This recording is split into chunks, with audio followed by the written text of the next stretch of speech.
Okay, so let's talk about a heist so perfect, so impossibly brilliant, they called it the heist of the century. We're digging into the 2003 Antwerp Diamond Heist, a story that's all about genius, incredible deception, and, you won't believe this, one single mistake that brought the whole thing crashing down. Let's get into it. The target was the Antwerp Diamond Center in Belgium. And what were they after? Get this, over $100 million worth of loose diamonds, gold, and other jewelry. This wasn't just any robbery, it was one of the biggest in history. And for a while there, everyone thought it was the perfect crime. Which brings us to the big question, right? How do you even begin to rob a place like this? The vault wasn't just behind a locked door, it was a modern fortress, literally protected by 10 different layers of security. So how on earth did a small crew of thieves just walk in? So, Section 1, the heist of the century. The whole thing went down over the weekend of February 15, 2003.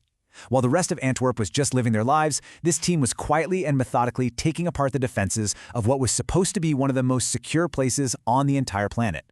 All right, now for Section 2, inside the fortress vault.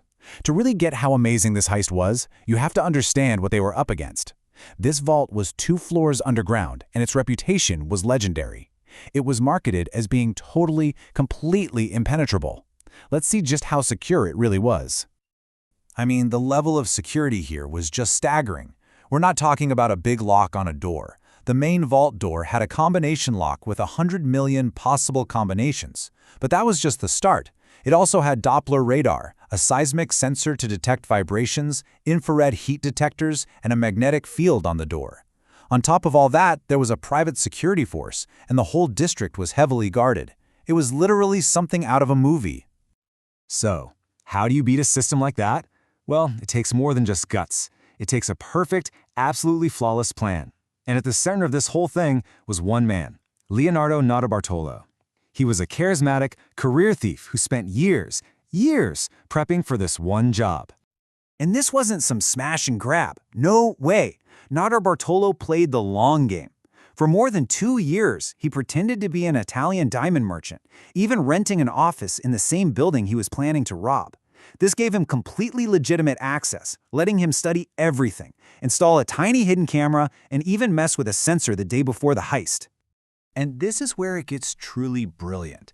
They didn't use explosives or some high-tech gadgetry. They used clever, often ridiculously low-tech solutions. The thermal sensor? They blinded it with a can of hairspray. Seriously, the magnetic lock? Neutralized with a specially made aluminum plate. The heat detector inside? Blocked with a simple piece of styrofoam. It was just elegant, simple, smart, and devastatingly effective. But getting past the main vault was only half the job. Once they're inside, the team still had to get into all the individual safe deposit boxes. Using a custom tool they built, they forced open a staggering 109 of them, just emptying everything into their bags. Okay, Section 4, the School of Turin. So Notarbartolo was the mastermind, for sure, but he wasn't working alone. He put together a crew of absolute specialists, all part of this loose group of Italian thieves known as La Scuola di Torino, or the School of Turin. Each guy had a very specific job to do. And what a crew it was. I mean, it's like something out of a movie. You had Notarbartolo, the mastermind. Then there was the monster, who was their lockpicking expert and muscle. The genius was the alarm systems guy. Speedy was their lookout and accomplice. And then there's this mysterious figure they called the King of Keys, a master key forger whose real identity, to this day, nobody knows. So, they had done it. The perfect plan, executed without a single flaw. They got away clean with over $100 million in jewels. But the story doesn't end there, because after all that meticulous, genius-level planning, their entire operation came undone because of one single, unbelievably careless mistake.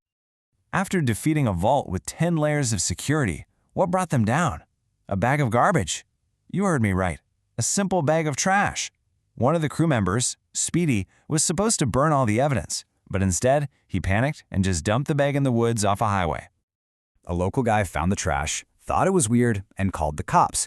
And inside, they found everything. Empty diamond bags, security tapes from the vault, notes about the heist, and the one thing that blew the whole case wide open, a half-eaten salami sandwich that had the DNA of the mastermind himself, Leonardo Notarbartolo, all over it. Well, that DNA was a direct link.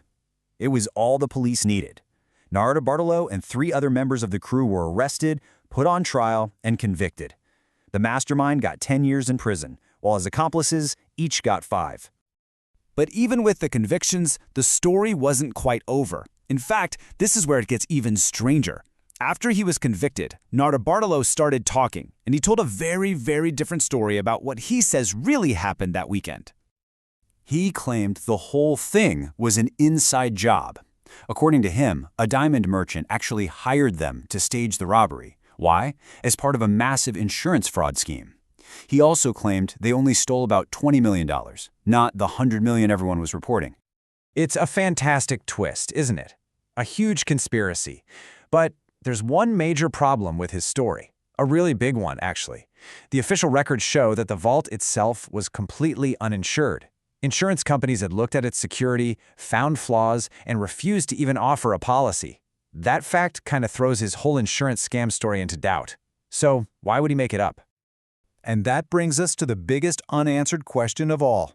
While some of the crew got caught and did their time, the vast majority of that $100 million haul was never, ever recovered. To this day, the diamonds are still missing, leaving this one final, tantalizing mystery at the very heart of the heist of the century.